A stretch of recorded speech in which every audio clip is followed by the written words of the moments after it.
అన్న నమస్తే, ఏం చేస్తుంటారు? నమస్తే అండి. వ్యవసాయం.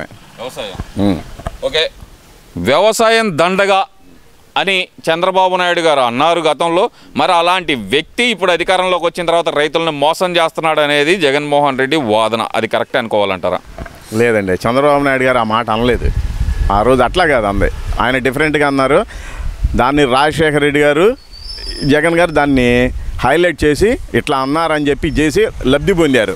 అంతేగాని చంద్రబాబు నాయుడు గారు ఎప్పుడు అలాంటి మాట అనలేదు. వ్యవసాయం దండగానే మాట ఆయన నోట ఎమ్మట ఎప్పుడు రాలేదు, రాదు కూడా. మరి ఇప్పుడు వచ్చారు, 14 నెలలు అవుతుంది, రైతులకు చేసిన మేలేమి లేదు అనే మాట మరి జగన్మోహన్ రెడ్డి పదే పదే చెప్తున్నాడు కదా. చెప్తాడండి, ఏదోటి విమర్శ చేయాలి, చేస్తూ ఉంటాడు, ఏముంది. అంతేగాని అసలు ఆయన పరిపాలనకి ఈయన పరిపాలనకి సంబంధం ఏముందండి? నక్క కింద నాగలోకానికి ఉన్నంత తేడా ఉంది. అసలు అలాంటివి చెప్పుకోవడం కూడా అనవసరం ఆయన గురించి. అసలు అది ఊహించుకోవడం కూడా కరెక్ట్ కాదు. అంత మాట అంటారు ఏంది? అసలు రైతులకు మేలు చేసిందే నేను, ప్రజలకు మేలు చేసిందే నేను, బటన్ నొక్కి 2,75,000 కోట్లు పంచిందే నేను అని చెప్పి మరి జగన్మోహన్ రెడ్డి గొప్పగా చెప్పుకుంటున్నాడు కదా. ఏం పంచాడండి? ఇవాళ వడ్లు అమ్మితే సాయంత్రానికి రెండో రోజు డబ్బులు పడుతున్నాయి. ఆయన ఎప్పటికి ఇచ్చాడు, ఏం చేశాడు? అప్పుడు ఆయన చేసినవి కూడా ఇంకా కొంత రాలేదు. ఏందండి ఇంకా ఆయన చేసింది రైతులకి? అవన్నీ దాచుకో అది తప్పితే ఏమీ లేదు. ఆయన చేసింది ఏమీ లేదు, అన్నీ అప్పుల మయం. అంత తప్పితే ఏముందండి?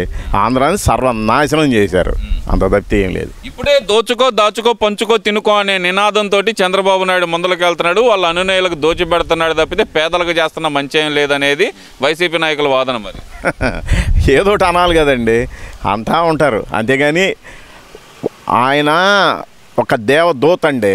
చంద్రబాబు నాయుడు అనే ఆయన దేవదూత అండి, లేకపోతే అట్లా అతి కాదు. అలా ఆయన ఇప్పుడు చూడండి, మనకి భగవంతుడు 9 సార్లు 11 సార్లు భూమి మీదకి వచ్చారు, శ్రీ మహావిష్ణువు దశావతారాలు. తర్వాత ఏం చేశాడు? ఆయన రాకుండా కొంతమందిని పంపించాడు, సాయిబాబాని, బ్రహ్మంగారిని, ఇలాంటి వాళ్ళని. ఈ తరానికి అప్పుడు అన్నగారు, ఇప్పుడు చంద్రబాబు నాయుడు గారు మంచి ఉంది. ఆయన చేసిన ఒక పథకం చెప్పండి చేతనైతే అంటున్నారు కదా. ఇప్పుడు బాబా గారిని కూడా అన్నాడండి. అంటారు, విమర్శిస్తారు, విమర్శించాలి, విమర్శించేది దాన్ని ఛాలెంజ్గా తీసుకొని ఆయన చేసుకొస్తున్నారు, నడుస్తున్నారు. అది ఈ 14 నెలల కాలంలో రైతులు వచ్చేటప్పటికి రైతు భరోసా వచ్చింది. ఇప్పుడు చూడండి, రోడ్లు ఉన్నాయి, ఎంత చండాలంగా ఉన్నాయి రోడ్లు. ఇవాళ రోడ్లు చూడండి, అక్కడ దాకా ఎందుకు, మా ఊరు రోడ్డు చూడండి, సీసీ రోడ్డు చక్కగా. ఈయన ఏం వేసాడండి? అసలు ఎక్కడ ఏం చేశాడు చెప్పండి? ఒక్క బొచ్చ మట్టి కూడా వేయలేదు గుంటలో. ఆయన ఏం చేశాడు? రోడ్లేసి ఉపయోగం ఏముంది? పేద ప్రజలకు డబ్బులు పంచితే ఉపయోగంగానే జగన్మోహన్ రెడ్డి అంటున్నాడు. నిజమేనండి, పేద ప్రజలకి ఇవ్వాలి. ఇవాళ పేద ప్రజలకు ఆయనకి ఇచ్చిన దానికంటే కూడా ఎక్కువ ఇస్తున్నాడు కదా. ఆయన ఏం చేశాడు? నేను ఒకేసారి ఇస్తానని చెప్పి కొంచెం పెంచుకుంటూ వచ్చాడు. బాబు గారు ఏం చెప్పారు? ఒకేసారి 4,000 బీదలకి. అది ఎంత ఉపయోగం ఉండే వాళ్ళకి? ఇవాళ అక్కడ ఉన్నారు 2-3 పాపం, వాళ్ళు చూడండి చక్కగా వాళ్ళు టిఫిన్ తెచ్చుకుంటున్నారు, పొద్దున పూట తింటున్నారు. అదంతా ఆయన పుణ్యమేనండి, బాబు గారి పుణ్యమే. ఇప్పుడు ముఖ్యంగా చూస్తే కనుక చంద్రబాబు నాయుడు గారు వచ్చిన ఈ 14 నెలల్లో రాష్ట్రంలో రెడ్ బుక్ రాజ్యాంగం ప్రశ్నించే వాళ్ళ గొంతుకు అనగదొక్కటం తప్పితే ఏమీ లేదు రాష్ట్రంలో అంటున్నారు కదా. అదంతా ఒడిదేనండి. లోకేష్ గారు ఆయన ఎలాంటి గొప్ప మనిషో వీళ్ళందరికీ తెలుసు. అలాంటి మనిషి కనుక చక్కగా రాజకీయంలో వస్తే మనం అందరం ఎందుకు పనికిరాము అనేది వాళ్ళకి ఇప్పుడు కాదు, పోయినసారి ఎలక్షన్ అప్పుడు ఆయన మినిస్టర్ అయినప్పుడే అర్థమైంది. ఉదాహరణకి ఆ రోజు ఆయన 26,000 కిలోమీటర్లు సీసీ రోడ్లు వేశారండి 2019 వరకు. ఆయనకి ఎన్ని అవార్డులు వచ్చినాయి? 700 అవార్డులు వచ్చినాయి. అదొక్కటి చాలండి, మొత్తం ఉడిగిందా లేదా, మొత్తం కింద పోయాల్సిన లేదండి, కొంచెం పైన పట్టుకుంటే సరిపోయిద్దండి. 2 సింహాలండి, కదమ్మ సింహాలు, 2 తిరిగేలేదు. ఇప్పుడు ఇంకో విషయం కూడా చూస్తే కనుక జగన్మోహన్ రెడ్డి చెప్తుంది ఏంటంటే కనుక అక్రమ కేసులు పెట్టి మమ్మల్ని వేధిస్తున్నారు, ప్రశ్నించే గొంతుకలను అనగదొక్కుతున్నారు అంటున్నారు కదా. నిజంగానే ఇవన్నీ అక్రమ కేసులా? ఈ మద్యం కేసు కానీ, లేదంటే ఈ ఏదైతే ఆడుదామాంధ్ర అంటూ నిన్న బయటకు వచ్చిన కేసు కానీ, ఇవన్నీ అక్రమ కేసులు అనుకుంటారా? అన్నీ కరెక్టేనండి, అంతా పర్ఫెక్టేనండి. మనకి కోర్టులు ఉన్నాయి, చట్టాలు ఉన్నాయి. ఇవాళ వచ్చి అప్పుడప్పుడు నైట్ తీసుకెళ్ళి అరెస్ట్ చేసి లోన్ పడేయట్లేదు కదండి. ఉదాహరణకే చంద్రబాబు నాయుడు గారే. ఇవాళ ఎవరినైనా ఒక మామూలు సామాన్య వైసీపీ కార్యకర్తను కూడా 41 నోటీస్ ఇచ్చి మీరు వచ్చి సమాధానం చెప్పండి అని చెప్పి సమాధానం తర్వాత ఆయన చెప్పే సమాధానం బట్టి వీళ్ళు ఫాలో అవుతున్నారు.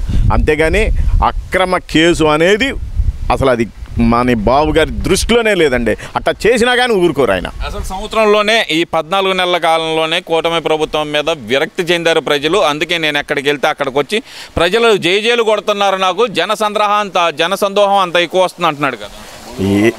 ఏమంటే సహజంగా మా ఊళ్ళో కూడా మేము పోయినా ఏది పోయినా కానీ మా వాళ్ళు పని వాళ్ళు కానీ ఎవరైనా కానీ 15 మంది 20 మంది మా వస్తారు.